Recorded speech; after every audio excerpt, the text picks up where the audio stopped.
இருக்கும் தேவேந்திர குல வேளாளராகிய நாம் பட்டியலை விட்டு வெளியே போகணும் அப்படின்றத கோரிக்கையை மையப்படுத்தி தான் இந்த மாநாடு.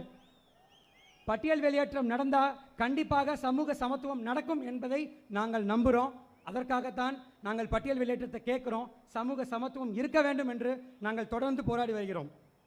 சமத்துவம் இல்லாத சுதந்திரம் அர்த்தமற்றது அப்படின்னு சொன்னார் பெரியார். பெரியாரை இவ்வளோ போட்டுறீங்க, ஆனால் அவங்க திமுக காரங்களே எப்படி மக்களை பேசுகிறாங்கன்னு பாருங்கள். அதற்கு ஒரு 2 உதாரணம் சொல்கிறேன். ஆர்எஸ் பாரதி என்ன சொல்கிறார் அவர் அப்படின்னா, நீதிபதிகளை பார்த்து, அதாவது மக்களுக்கு தீர்ப்பளிக்கக்கூடிய ஒரு பதவியில் இருக்கும் நீதிபதிகளை பார்த்து, எஸ்சிகள்லாம் நீதிபதிகளாக இருக்கிறீங்கன்னா நாங்கள் போட்ட பிச்சை அப்படிங்கிறாரு. எப்படி? நாங்கள் போட்ட பிச்சை. அதாவது ஒரு பட்டியல் இனத்தவர்களை எவ்வளோ கேவலமாக கீழ்த்தரமாக நினைத்து நம்மளை வைச்சிருக்கிறார்கள். ஆளும் கட்சியாக இருக்கக்கூடிய திமுகவை பற்றி நான் சொல்கிறேன். இதற்கு முன்னாடி கொஞ்ச நாளுக்கு முன்னாடி தயாநிதி மாறன் அவர்கள் ஒரு சீஃப் செக்ரட்டரியை பார்க்க போகிறாரு.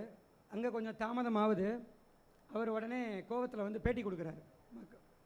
நாங்கள் என்ன தாழ்த்தப்பட்டவர்களா? எவ்வளோ நேரம் எங்களை காக்க வைப்பீர்கள்? இப்படி தாழ்த்தப்பட்டவர்கள் என்றால் ஒரு இழிவான நிலை, இந்த பிம்பத்தை இவர்களே உருவாக்கி கொண்டு தாழ்ந்தவன் உயர்ந்தவன் என்ற பாகுபாடை வைத்து அரசியல் செய்கிறார்கள். இதைத்தான் நாங்கள் எதிர்க்கின்றோம். ஏன் பட்டியலிருந்து வெளியே போகணும்னு கேட்குறீங்க? ஏன் பட்டியலிருந்து வெளியே போகணும்னு கேட்குறீங்க? தாழ்ந்தவன் உயர்ந்தவன் என்ற 2 பேர் இருக்கிறாங்க. நாங்கள் தாழ்ந்தவன் இல்லை, வெளியே போகணும்னு கேட்குறோம். தாழ்ந்தவன் என்று இல்லை என்றாலே சமத்துவம் தானாகவே வரும். இதைத்தான் நாங்கள் உணர்த்துகிறோம். இதை உங்களால் ஏற்றுக்க முடியல. காரணம், உங்கள் பிரித்தாளும் சூழ்ச்சியில் நாங்கள் இருக்க முடியாது, எங்களை அடக்க முடியாது என்பதற்காக நீங்கள் மறுக்கிறீர்கள். இதைத்தான் நாங்கள் தொடர்ந்து மக்களிடம் எடுத்து சொல்கிறோம்.